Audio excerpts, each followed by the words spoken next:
They're theological. And what is happening now is we have a major, major war going on. I was just in Turkey and interviewing Syrians, Iranians, Turks, Kurds. And what's happening, despite the good efforts of the Secretary of State, Hillary Clinton, and two very experienced professionals in the State Department, Nicholas Burns and Mark Grossman, who's particularly an expert in Turkey and knows it very well. He was our ambassador there. There is a major proxy war that will divide Syria into the northern part, either Kurds or northern Turkey. The southern part will be part of Lebanon. The eastern part goes into various elements of Iraq. And what we have is an ongoing civil war in full-fledged. The Israelis are now, for the first time, in real trouble since they've been in 1948, where three different borders. The northern border in Lebanon is exposed because Hezbollah is a proxy for Iran. On the eastern border, you have Salafist or Al-Qaeda units coming into Jordan. And on the southern border, as many of you know in your audience, you have the Egyptian military now fighting Al-Qaeda and Salafist units at Saudi Arabia. So Israel, for the first time, is confronting three borders of enemies and has to decide what kind of a war it will implement and what kind of covert actions they will get involved with. Right now, they are supporting the Saudi Arabians and the Salafists in Syria, but that can switch very quickly against Israel. Now you have Hamas fighting the actual Salafists and the Egyptians.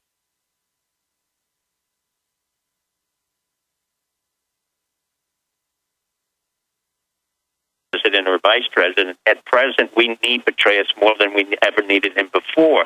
So from a point of view of Romney, I think it would be a great choice. I think Portman would be a great choice for Romney, too. But the point of fact is right now we need him in this administration. With all due respect to Drudge and the president, I think the president has selected very well the key man who has to be able to run a covert operation alongside the Secretary of State, Hillary Clinton, and Brannon in the White House. So we have a lot of professionals in the field running a very quiet war where, honestly, neither the President Obama nor Romney has discussed this war, nor has it brought up in the campaign. And I think your audience, the American audience, should be aware of what's happening. Sure, they've got Russian forces in there. You've got Iranian, Hezbollah forces all clashing, but then Al-Qaeda, which even the CFR has been putting articles out praising what great fighters they are against Assad. And again, I know that you tried to stop the Assad Sr. and his regime blowing stuff up a few decades ago, but I mean, why is the West helping get the Arab Spring going and then putting jihadis in all these countries? Because aren't they, in the final equation, going to be worse than Assad? Or will they later say, now we've got to invade again because Al-Qaeda or jihadi types out of Saudi Arabia are going to take over and try to cleanse Muslim groups and Christian groups and others? Well, Alex, this is where you and I often come together, and that's my personal point of view after leaving Turkey and interviewing and realizing what the situation is. And I will add a footnote. Not only was I against Hafiz Assad, but I was in Syria several years ago as a, quote, tourist, but I was interrogated by Bashir Assad and his people for 6-7 hours. So I don't have any personal affection for them, but I do have a respect professionally for Bashir Assad and the fact that he is protecting right now the Christians, the Alawites, who are really a variation of Christianity, contrary to what most people think. In 1923, the French created the Alawites as, quote, an offshoot of Muslims. He's also protecting the Druze, the Jews, and it's a very serious intelligence security apparatus that he's maintaining. And you're absolutely correct. My personal point of view is that we have once again allied ourselves with the real problem here, and that is Al-Qaeda. I'm not a fan of Al-Qaeda. I never was a fan. I said 30 years ago we created it. I'll tell you what, Dr. Pieczenik, we've got to go to break. Stop there. When we come back, start back over 30 years ago when you warned the State Department and the CIA not to work with Al-Qaeda. We'll be right back. Alex Jones here with a very important... Dr. Steve Pieczenik is our guest right now. We got Webster Tarpley, who's recently traveled over to Syria on the invite of the Assad regime to assess it himself, joining us. He was also in Libya during the NATO bombardment to kick out their old asset Gaddafi, and now it has come out, what Tarpley said over a year ago, that Nicolas Sarkozy was on the payroll of Gaddafi. That's why Gaddafi cozied up to the West and actually financed his election with the money. So he's now basically been raided and is quasi-hiding out, may go on the run. Here's the issue. We know they want to take out Syria before they go into Iran so that Syria can't attack through Lebanon with Hezbollah. We know Israel in 2007 basically got beaten by the anti-tank weapons. But those weapons are still in place. And so I see the big mega banks that are imploding the world economy right now wanting a big war.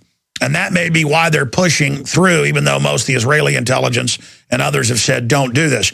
Dr. Pieczenik, looking at just the wide picture in layman's terms, because you've been involved at all levels of this over the last few decades, and we left off, Doc, with you saying 30 years ago you didn't want to work with al-Qaeda. I mean, I understand the elements of the West want to take out the mullahs in Iran, but I mean, Saudi Arabia and al-Qaeda, why give the whole Middle East over to al-Qaeda?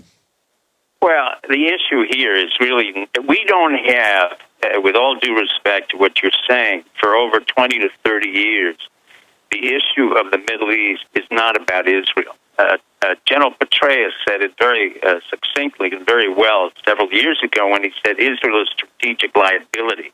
That was not an anti-Semitic statement. That was a very clear strategic statement. The real issue in the Middle East has been over 20 to 30 years, and I've been involved with the Iranians, against the Iranians, with them. The real issue has been Sunni versus Shiite. And what you're seeing now in Syria is the expansion of Iran going into Syria and basically stating today that this is a world war where we, the Shiites, want to dominate the Middle East, and we will fight against the Sunnis. What happened is the CIA, rightfully, wrongfully, 20, 30 years ago, and I agreed with what they did initially, was to use al-Qaeda, although I warned them of the blowback, to fight the Afghanis and the Russians there. And we successfully got rid of the Soviets during the period of Jimmy Carter and then Reagan. And that was successful. The problem is that every successful operation, you create your own destruction years later, and it's untoward consequences. We don't often recognize it. With all due respect to the CIA and intelligence bureaus, we had a blowback, and the blowback is that al-Qaeda came back, the very people who we armed in Pakistan and the Taliban came back to fight us. Now we're in a world where there's not just good guys and bad guys. We have the better of the worst. We're talking about entities now that we don't really have national security interests other than saying we're going to have proxies fighting for us. Right now, our interest in the Middle East is minimal. We don't want to put soldiers on the ground, nor should we. The American public is tired. That's why I want both Obama and Romney to discuss this issue, not in terms of war with Iran and nuclear proliferation or Israel versus Iran, but really what is our national security interest in the Middle East? We have proxies. We have a very good ally in Turkey. We have a good ally in Saudi Arabia, Qatar, Dubai. The issue then becomes, in those allies fighting Syria, do we have a national security interest? The answer is not really. Our national security interest is shifted correctly, as Hillary Clinton said, to the Pacific Ocean, where we do have an expansive China, which is economically threatening us at many different levels, and they have a potential coup. I don't want to get everybody confused right now, but what happened in that murder case had nothing to do with banking, and nor did the Middle East. The Middle East is strictly a war between Shiites and Sunnis. At this particular point in time, we've taken the Sunni position. My suspicion is within time, due to diplomacy and covert operations, we will probably work with both sides, Shiite and Sunni. The problem will be for Israel to decide how it can maintain its viability in a world where it no longer becomes a prominent power. Going to war, nuclear war, is not an issue for them. They can't sustain it. They're not able to do that. They have been defeated. So the question then becomes, from a body politic point of view, what can Israel do versus their northern border, their eastern border, and their southern border? We have a very good ally right now in Egypt. The military there has been very effective, but the notion that's being propagated not on your show, but in the media, on CNN and elsewhere, that these fighters are fighting for democracy is absurd. You have autocratic regimes throughout the entire Middle East. The question becomes again and again, what is the United States' basic interest? All right, Doc. Believe me, the bankers are not interested in this war. All right, long segment. Not making a penny from it. Sure, long segment coming up. We'll be able to break all this down and where you see it going. We're on the... Go to Infowars.com or Prisonplanet.com. It's linked in red. Full spectrum evil, the secrets of global domination, how the banksters that we're just leaving off with like to finance both sides because then they get the countries in debt. The bombed out nations can be bought up very, very easily with fiat currency. And Dr. Steve Pieczenik joining us also has a website which you can check out, stevepieczenik.com. I believe I'm going from memory there. We'll also put it up on screen for people.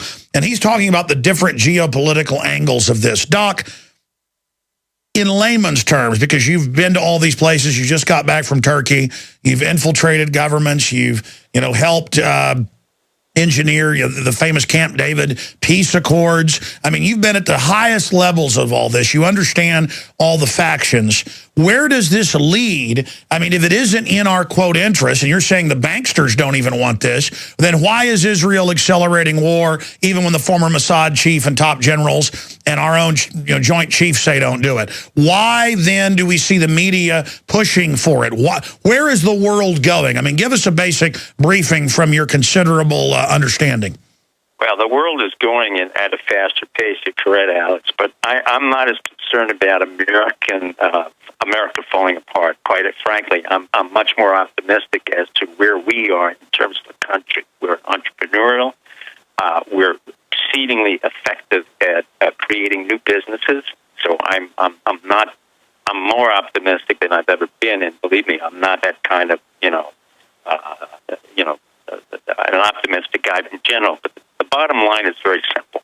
The Middle East now is breaking out because time in the Arab Spring really started out with Tunisia. No one expected it. It moved very quickly to Egypt, then it moved to Libya, and then it moved to Syria. Syria is the fighting ground where Iran basically said, we Shiites, we're a minority, but we want to be the majority. We'll fight Saudi Arabia, which controls the oil, and we want to be the predominant power. Caught in between all of this is Israel, which says, in effect, oh, my God, we've played with both sides. Israel has been with Iran during the 89 war. Israeli pilots flew against Iraqi pilots, which we really flew for. So the war in 89 between Iraq and Iran was really instigated by the United States and Israel to deplete the forces of both Iran and Iraq. Our national security interest at that time was to deplete Iraqi forces. We then went in mistakenly, thanks to Cheney, who called this president the worst president of the United States. He has the gall to do that. It's one of the worst vice presidents in the history of our country. He went to war and lied and sent troops in, and now we are paying the price of having created a disturbance in Iraq, which is now falling apart, where we put Shiites in charge, and the Sunnis, which were a minority there, I don't want to get confused, are fighting in Syria to take over Syria, and then they will come back to Iraq and reinstigate another war. So basically, our national security interests, from the point of view, what do we have vested in the Middle East? At this point, honestly, the best thing we can do is to get out of there because it's not to our interest. It's a war between the